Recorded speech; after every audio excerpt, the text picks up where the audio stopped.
Hello friends, subscribe to our channel and press the bell icon to never miss any updates. Hello बच्चों, this is Mohammad Zaid आसमी। आपका IIT series में स्वागत करता हूं। तो आज हम इलेक्ट्रो स्टडीज के कुछ टॉपिक्स लेंगे। आज क्या हम लगातार अलग अलग टाइप से आपका क्या करेंगे, अलग अलग टाइप का क्वेश्चन लेते रहेंगे। नीट टाइप का क्वेश्चन लेते रहेंगे, आईआईटी टाइप का क्वेश्चन लेंगे, है ना। अच्छे अच्छे लेवल के क्वेश्चंस लेते रहेंगे। 10 क्वेश्चन, 5 क्वेश्चन, 15 क्वेश्चन, है ना। तो लगभग अलग अलग एपिसोड में आपको अलग अलग टाइप के क्वेश्चन मिलते रहेंगे। आप उसका एंजॉय करिए, देखते रहिए, पढ़ते रहिए, है ना। तो आइए, मैं आज हमारा क्या है, पहला एपिसोड है। पहले एपिसोड में मैं आपको इलेक्ट्रो स्टडीज से कुछ चुनिंदा और मोस्ट इंपॉर्टेंट टॉपिक के आपको क्वेश्चन सॉल्व कराता हूं। तो पहला क्वेश्चन हमारा इस टाइप से है कि दो चार्ज पार्टिकल को फिक्स्ड किया गया है आर डिस्टेंस पर। दो चार्ज पार्टिकल को फिक्स्ड किया गया है आर डिस्टेंस पर, जिनकी वैल्यू Q1 और -Q2 है। तो क्वेश्चन ये कह रहा है कि for mod of Q1 is greater then mod of Q2।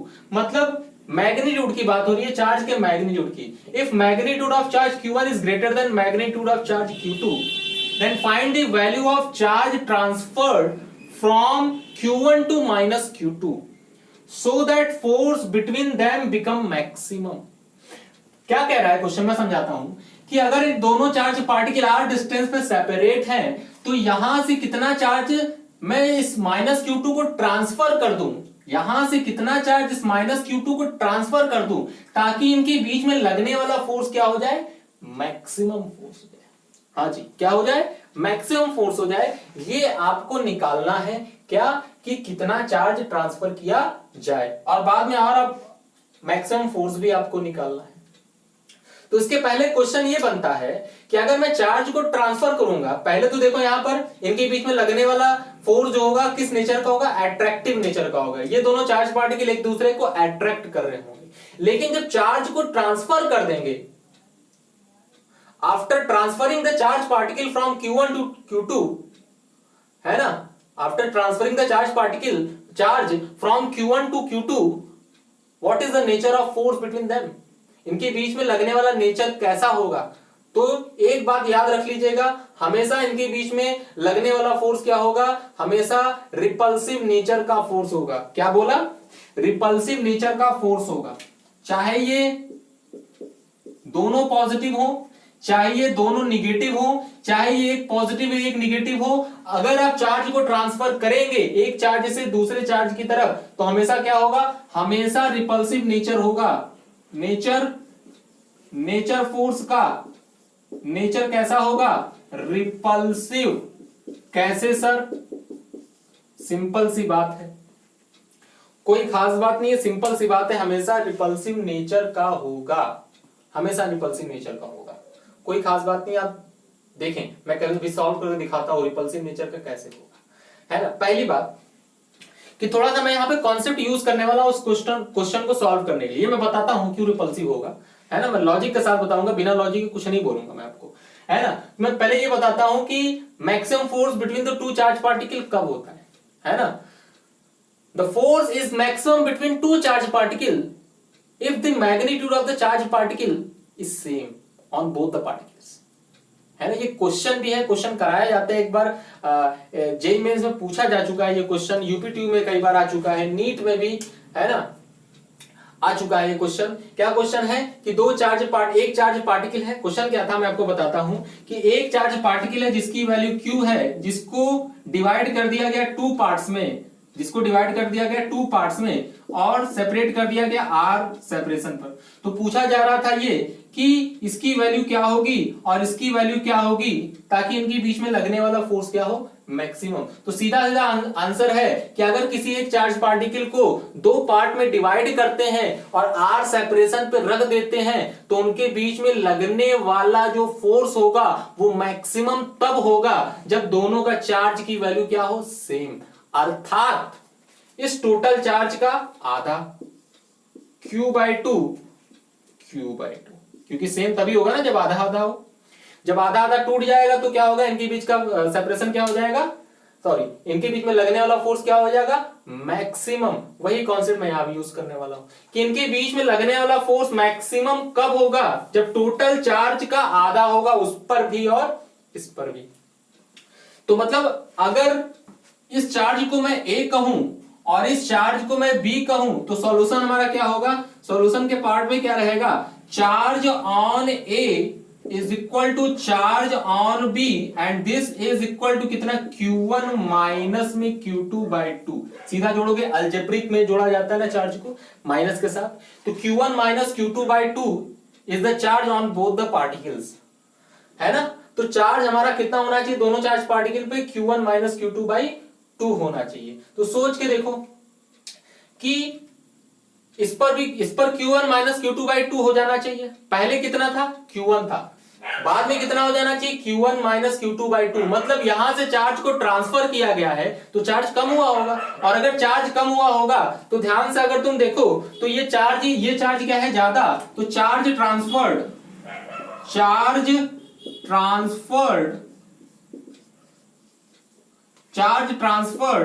Is equal to कितना, Q1 में से इतना वैल्यू घटा दो, क्योंकि Q1 है, बाद में इतना हो जाना है, तो कितना ट्रांसफर हुआ, तो ये इनिशियल वैल्यू है, ये फाइनल वैल्यू है, तो इसकी वैल्यू कितनी आने वाली है, Q1 माइनस में कितना, Q1 माइनस में Q2 by two and this is equal to, solve कर दो तो इसकी वैल्यू आ जाएगी Q1 plus Q2 by two. इतना चार्ज ट्रांसफर होगा यहां से, तो इसको मिलेगा, और इसको मिलेगा तो इस पर चार्ज हो जाएगा Q1 minus Q2 by to. एक आंसर तो हमारा आ गया, है ना। दूसरे आंसर की तरफ चलते हैं कि इनके बीच में लगने वाला मैक्सिमम फोर्स क्या होगा। अब तो हमें भाई पता चल गया ना दोनों पे चार्ज कितना होना चाहिए, दोनों पे चार्ज हमारा कितना होना चाहिए, दोनों पे चार्ज हमारा इक्वल होना चाहिए, वो भी कितना, Q1 minus Q2 by to. तो जो फोर्स होगा वो मैक्सिमम फोर्स कितना बनने वाला है, K into Q A, charge on A into में चार्ज ऑन बी, अपॉन में सेपरेशन कितना इनके बीच का, R। मैंने बोला है फिक्स्ड है, ट्रांसफर करके वहीं रख देना है ना। मतलब वहां से निकालना है चार्ज को ए पार्टिकल से, अब बी में डालना है, तो सेपरेशन तो चेंज होने वाला नहीं है।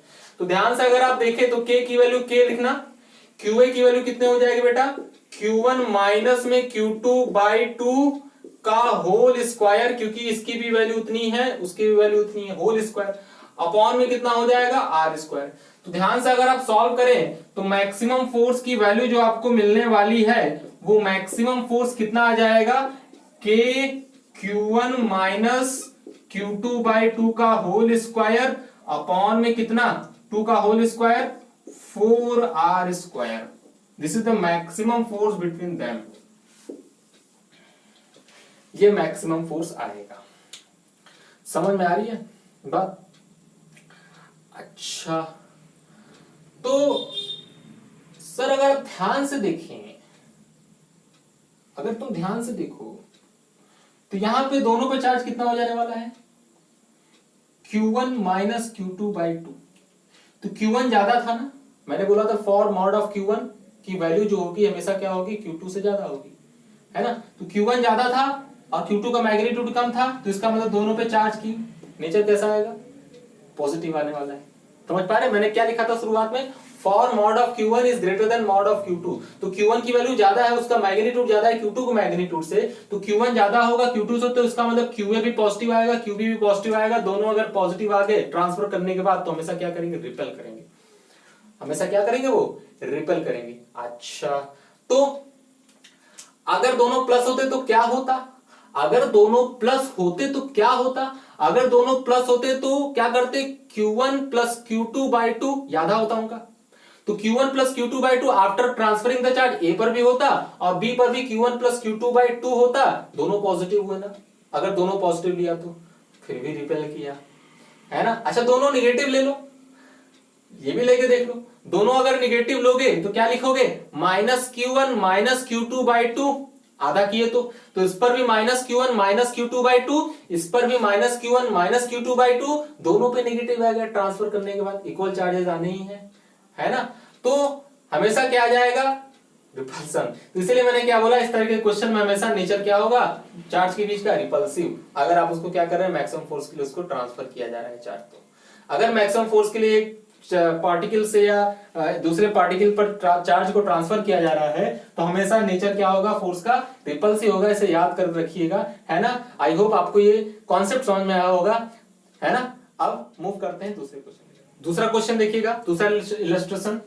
दूसरे इलस्ट्रेशन में ये कह रहा है कि चार हमारे पास छोटे छोटे स्फीयर्स हैं, 1 2 3 4 आइडेंटिकल स्फीयर्स। 4 आइडेंटिकल स्फीयर्स इस तरीके से आपको दिख रहे हैं। दो आइडेंटिकल स्फीयर्स के बीच में इन दो स्फीयर्स के बीच में एक स्प्रिंग है, इन दो स्फीयर्स के बीच में एक स्प्रिंग है, जिनकी लेंथ, नेचुरल लेंथ कितनी है, L/2। और इन दो स्फीयर के बीच में एक इंसुलेटिंग रॉड बांधा गया है, ज्वाइंट किया गया। इंसुलेटिंग रॉड है, इंसुलेटिंग, है ना। तो इनके बीच में एक इंसुलेटिंग रॉड, इनको ज्वाइंट कर दिया गया है। तो क्वेश्चन ये है कि अगर मैं इन चारों स्फीयर पे चार्ज सप्लाइड कर दूं, मैं इन चारों स्फीयर पे चार्ज सप्लाइड कर दूं, तो अगर इस चारों स्फीयर पे चार्ज सप्लाई कर दोगे प्लस क्यू, तो ये इसको क्या करेगा, रिपेल करेगा। ये इसको क्या करेगा, ऊपर की तरफ रिपेल करेगा। और ये वाला प्लस इस वाले प्लस चार्ज को क्या करेगा, रिपेल कर देगा। अगर चार्ज सप्लाई करेंगे तो रिपेल करेंगे तो खींचेगा, खींचेगा तो इसका स्प्रिंग बढ़ेगा, स्प्रिंग का लेंथ बढ़ेगा। नेचुरल लेंथ L/2 है तो इसका लेंथ बढ़ेगा, तो इसकी ज्योमेट्री बदल जाए, शेप इसका क्या हो जाएगा, बदल जाएगा। तो क्वेश्चन हमारा यही है। क्वेश्चन क्या कह रहा है, natural length of spring is L/2, है ना। इफ Q चार्ज सप्लाइड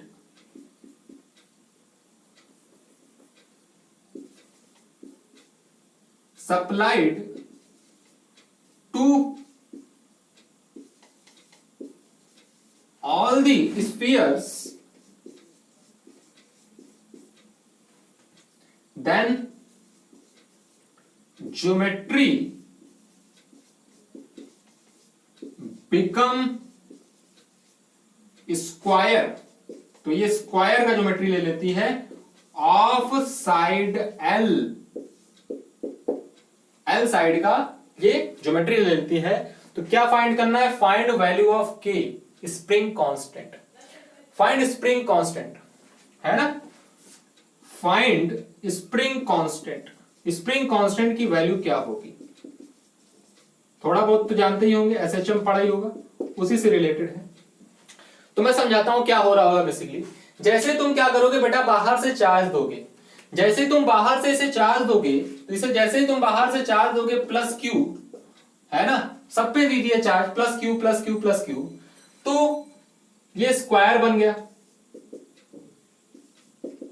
ये क्या बन गया, स्क्वायर बन गया ऑफ साइड L। ये स्प्रिंग, लेकिन ये इंसुलेटिंग मटेरियल ही है।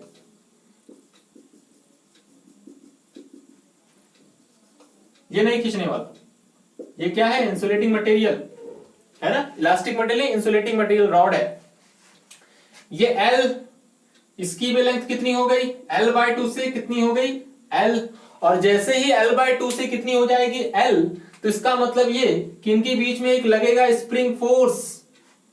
इनके बीच में क्या लगने वाला है, एक स्प्रिंग फोर्स, जिसकी वैल्यू कितनी होगी, K इंटू में X, जहां पे X क्या होता है, X is the displacement from natural length, displacement of spring from natural length. तो यहां बताओ कि X की वैल्यू क्या होगी, जब ये खींचेगा L लेंथ का, ये क्या बन जाएगा, L लेंथ का स्प्रिंग बन जाएगा। और पहले कितना था, L/2 लेंथ का था, नेचुरल लेंथ कितनी थी इसकी, L/2, तो X की वैल्यू कितनी हो जाएगी, L/2। क्लियर है। तो X की वैल्यू L/2 याद रखिएगा। तो X की वैल्यू यहां पे कितनी है, L/2, X is equal to L/2, इसे याद रखिएगा, फिर आगे बढ़ते हैं।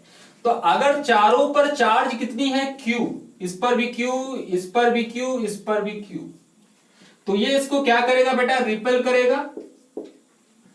और ये इसको क्या करेगा, नीचे की तरफ रिपेल करेगा, जिनकी दोनों की वैल्यू क्या होगी, सेम, क्योंकि दोनों का चार्ज सेम है, सेपरेशन वही है, चार्ज सेम है, सेपरेशन वही है। फोर्स F की वैल्यू कितनी होने वाली है, F बराबर हो जाएगा के क्यू स्क्वायर अपॉन में एल स्क्वायर।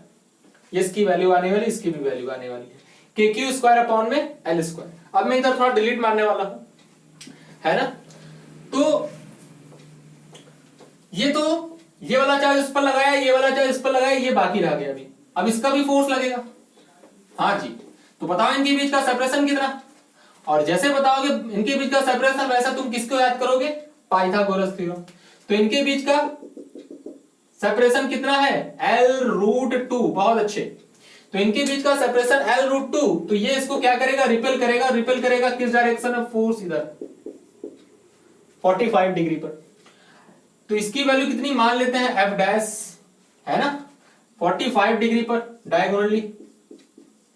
ध्यान से अगर तुम देखो तो F डैश की वैल्यू कितने आने वाली है, के Q1 Q2 मतलब Q स्क्वायर, और इनके बीच का सेपरेशन का स्क्वायर, हाँ जी, कितना हो जाएगा, √2 का √2l का होल स्क्वायर, कितना 2l स्क्वायर। लेकिन के Q square by L square है कितना, F। तो इसको सीधा सीधा मैं क्या लिख दे रहा हूं, F/2। सही है, एक ये चीज हो गया। अब अगर तुम ध्यान से देखो तो क्वेश्चन में क्या कर रहा है कि इसका शेप कैसा हो गया, एल लेंथ के स्क्वायर का हो गया। मतलब ये बढ़ने के बाद एल लेंथ के स्क्वायर पे रुक गया। तो इसका मतलब ये कि ये इक्विलिब्रियम में आ गया। और अगर ये चार्ज इक्विलिब्रियम में आ गया, एल लेंथ के स्क्वायर बना के रुक गया, इसका मतलब इस चार्ज पर नेट फोर्स 0 होना चाहिए। मतलब राइट साइड का फोर्स लेफ्ट साइड के बराबर और ऊपर का फोर्स नीचे के बराबर। तो कैसे करें सर, हमें तो राइट साइड का फोर्स दिख रहा है F, और ये फोर्स दिख रहा है kx, नीचे का फोर्स दिख रहा है F, लेकिन ये टेढ़ा लग रहा है, तो इसको तोड़ दो। जैसे ही इसको तोड़ोगे बेटा, मैं दोबारा फिगर इधर बना दे रहा हूं, ये ध्यान से अगर तुम देखो तो यहां पे kx लग रहा है लेफ्ट साइड में, है ना। इधर क्या लग रहा है, फोर्स F, और 45 डिग्री पे क्या लग रहा है, F डैश या F/2, और इसकी वैल्यू कितनी 45 डिग्री। और नीचे की तरफ भी लग रहा है F। तो जैसे इस वाले फोर्स को तोड़ोगे तो ये इस डायरेक्शन में आएगा, एंगल की तरफ cos थीटा। तो क्या लिखोगे, F/2 cos 45, और एंगल के अपोजिट तोड़ोगे तो कितना हो जाएगा, F/2 sin 45। मतलब ये वाली जो फोर्स है और ये दोनों जो फोर्स है एक दूसरे को बैलेंस करने चाहिए, तभी ये इक्विलिब्रियम में रुक जाएगा ना, ज्योमेट्री एल का बनाकर। मतलब राइट साइड का फोर्स लेफ्ट साइड के बराबर, that means kx is equal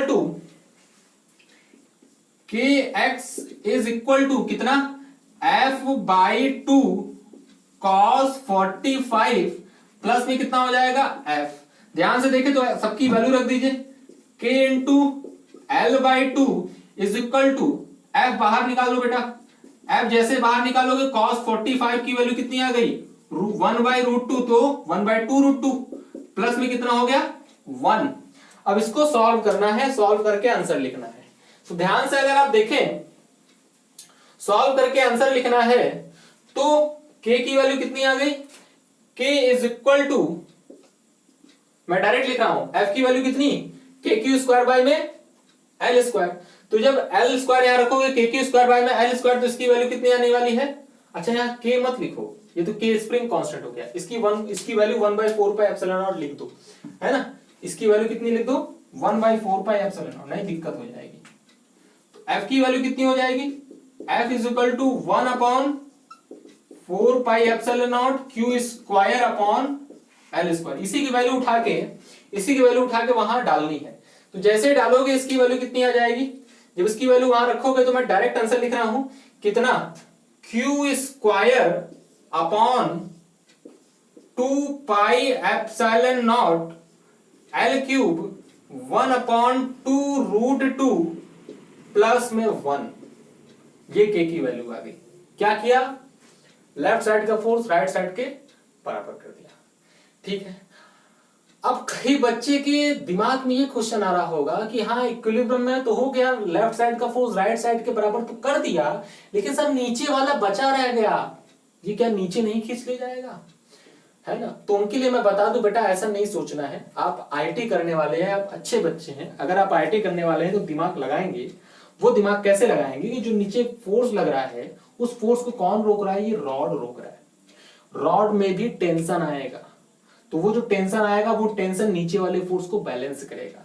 तो अगर आपसे क्वेश्चन में ये पूछता कि find out the value of tension in the rod, तो रॉड में टेंशन निकालने के लिए क्या करते हैं, इसके बराबर कर देते हैं, क्योंकि वही जो टेंशन है इसको बैलेंस करेगा, तो ऊपर का जो टेंशन है इसके बराबर आएगा, वो बैलेंस करेगा ऊपर का नीचे के बराबर और राइट साइड का लेफ्ट के बराबर। तो टेंशन की वैल्यू अगर पूछता तो क्या आंसर आता है, F प्लस F/2 sin 45।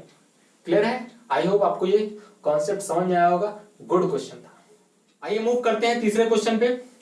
ये भी हमारा क्या है, बहुत ही अच्छा क्वेश्चन है।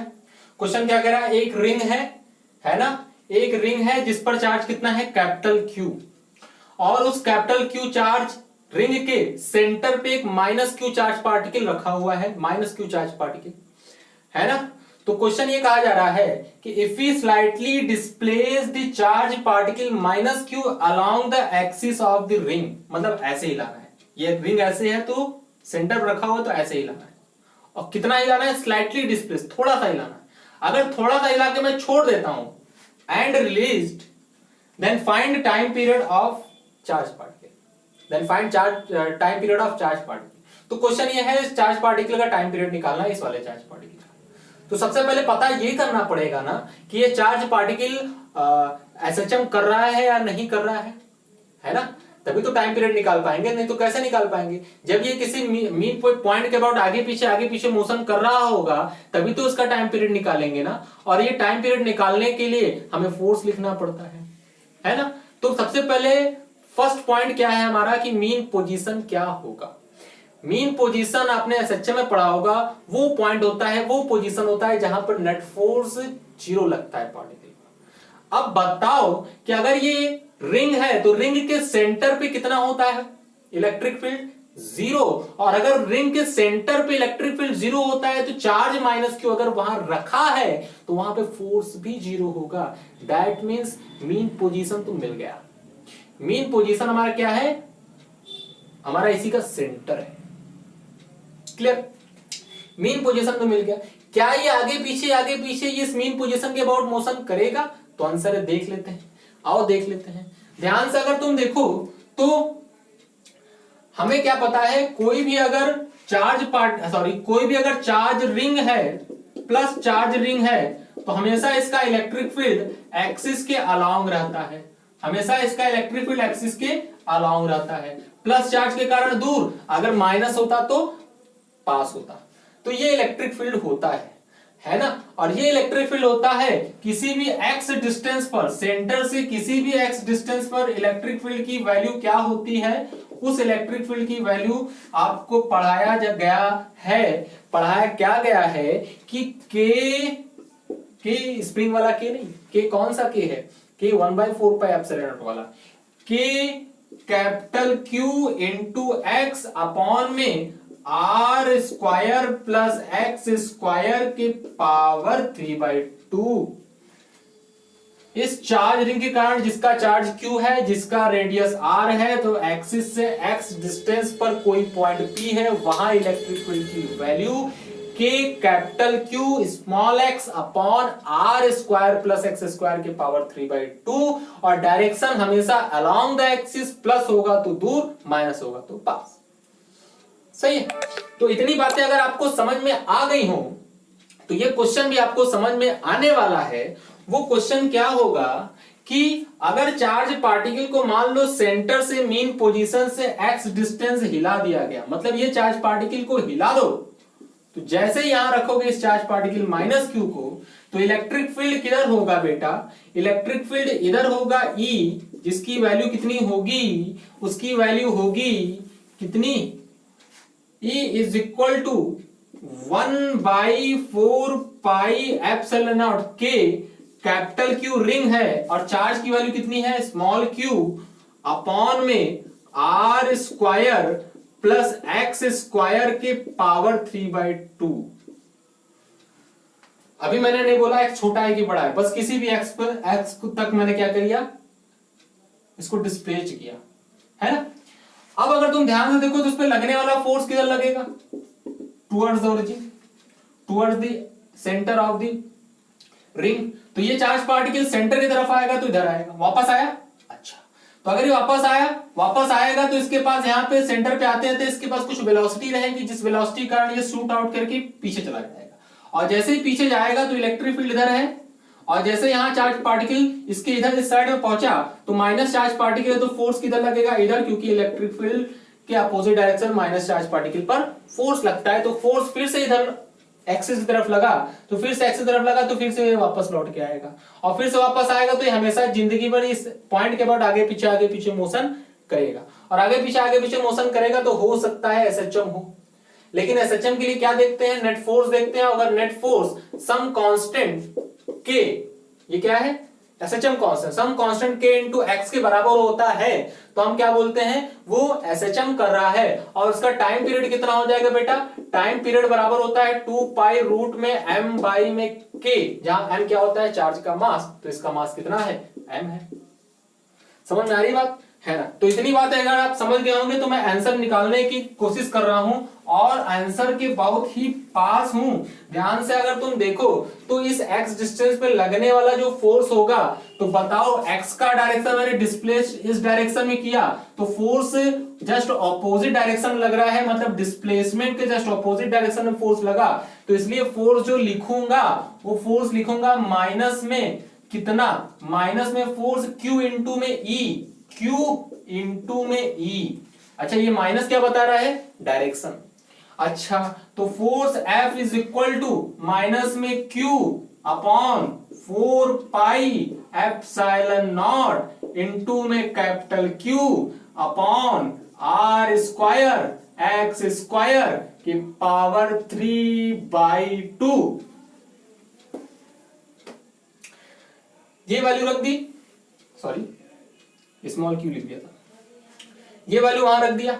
अब क्या ये x के डायरेक्टली प्रोपोर्शनल है, तो आंसर है नहीं, क्योंकि x नीचे है, डायरेक्टली तो नहीं है, इनवर्सली दिख रहा है, लेकिन पावर भी 3/2 ऐसा कुछ है। तो इसीलिए आपको दिया है small, for small displacement, slightly displace, इसीलिए बोला है कि इफ वी स्लाइटली डिस्प्लेस, अगर आप थोड़ा सा डिस्प्लेस करेंगे, थोड़ा सा डिस्प्लेस का मतलब क्या होता है, थोड़ा सा डिस्प्लेसमेंट का मतलब क्या होता है, KQX होता है ना यहाँ पर, KQX, तो यहां भी x रहेगा।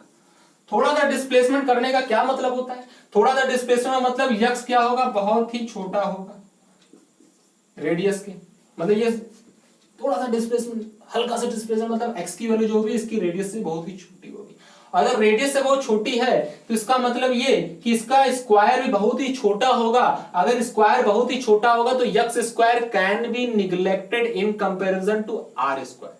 तो जैसे ही एक्स स्क्वायर को उड़ा दोगे, मतलब निग्लेक्ट कर दोगे, तो r का स्क्वायर की पावर 3/2 बचेगा, r क्यूब। तो मतलब फोर्स क्या आने वाला है, फोर्स आ जाएगा माइनस में small q capital Q upon में 4 पाई एप्सिलॉन नॉट इंटू में r का क्यूब इंटू में x। तो ध्यान से देखो, इस टर्म में कोई वेरिएबल नहीं है, सभी कांस्टेंट है, क्योंकि x वेरिएबल है। तो ध्यान से अगर तुम देखो, यही तुम्हारा क्या बन गया, एसएचएम वाला k, और अगर यही एसएचएम वाला k बन गया तो सीधा सीधा टाइम पीरियड आ गया, और वो टाइम पीरियड आ गया t बराबर 2 पाई रूट में m बाई k क्या है ये, अगर ये तो q कैपिटल Q इंटू में 4 pi epsilon not r cube, this is the answer, t बराबर 2 पाई। ये आई होप आपको समझ में आ रहा होगा ये कॉन्सेप्ट, कैसे क्वेश्चन को सॉल्व किया जाता है। सभी ये आईआईटी वाले कॉन्सेप्ट हैं। अगर आप नए आए हैं तो चैनल को सब्सक्राइब करके रखिए, क्योंकि ऐसे ही मैं आईआईटी सीरीज के ढेर सारे क्वेश्चंस लेके आऊंगा, डिस्कस करूंगा अलग अलग चैप्टर्स के भी। ठीक है, थैंक यू वेरी मच।